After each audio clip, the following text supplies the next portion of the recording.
Lisa Martinez stood frozen in the grand chamber of the alien ship as the towering queen before her made an impossible offer. The massive blue-skinned ruler with silver eyes and flowing tentacle hair held a small crying child in her forearms.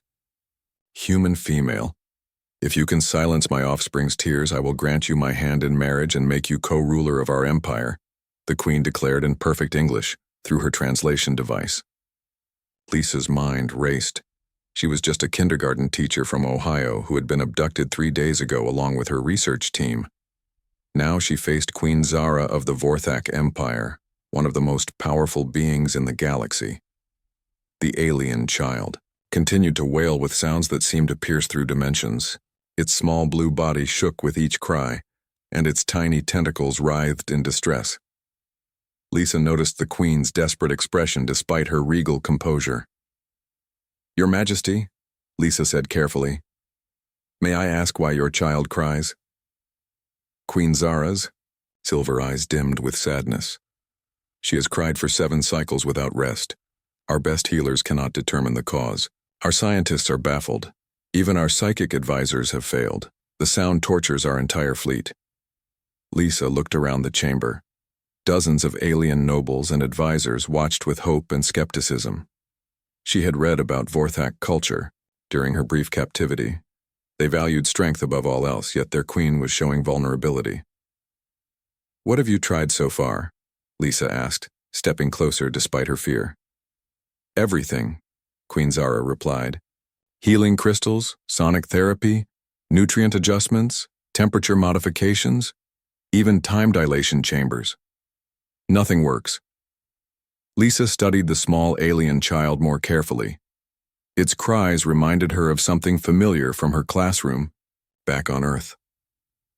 The pattern was irregular but had certain triggers. When the queen shifted her grip, the cries intensified. When she held still, they decreased slightly. "Your Majesty, may I hold your child?" Lisa asked. The entire chamber fell, silent except for the infant's wails. Queen Zara's 4 eyes widened in shock. No outsider has ever touched royal offspring. It would be unprecedented. "Sometimes," Lisa said gently, "the simplest solutions come from fresh perspectives." After a long pause, Queen Zara carefully transferred the crying child to Lisa's human arms. The baby alien was surprisingly light and its skin felt warm like a human infant. Lisa immediately noticed something the aliens had missed.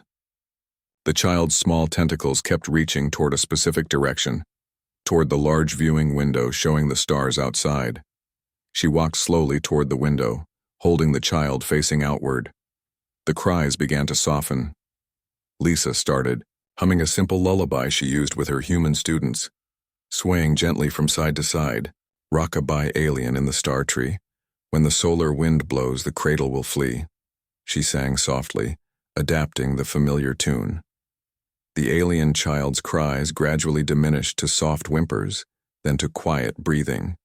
Its tiny tentacles reached toward the moving stars visible through the ship's transparent walls. Lisa realized the child simply wanted to see outside, to watch the cosmic dance that was its natural heritage. "She needs to see the stars," Lisa explained to the amazed queen. "Vorthak children probably have an instinct to connect with space from birth. Keeping her in closed chambers was like putting a human baby in permanent darkness." Queen Zara approached slowly, her silver eyes filled with wonder. "In all our advanced knowledge, we never considered something so simple." The child had fallen asleep in Lisa's arms, peaceful at last. The queen's subjects murmured in amazement. Some bowed deeply toward Lisa. "You have accomplished what our greatest minds could not," Queen Zara said.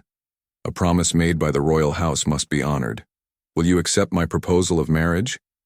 Lisa looked down at the sleeping alien baby, then at the powerful queen who had shown such vulnerability for her child's sake. She thought about her simple life on Earth, her kindergarten classroom, her small apartment. "Your Majesty," Lisa said carefully, "I am honored by your offer. But I think you made that promise in desperation, not from the heart. You don't really want to marry a stranger?" Queen Zara tilted her head, studying Lisa with new interest. You refuse the greatest honor in our empire. I ask for something different, Lisa replied. Let me help establish cultural exchange programs between our species. Let me teach your people about human child care methods, and let your people share their knowledge with Earth. The Queen considered this proposal. You would choose knowledge over power. I choose understanding over everything else, Lisa answered. That's what your child needed. Understanding, not more complex solutions.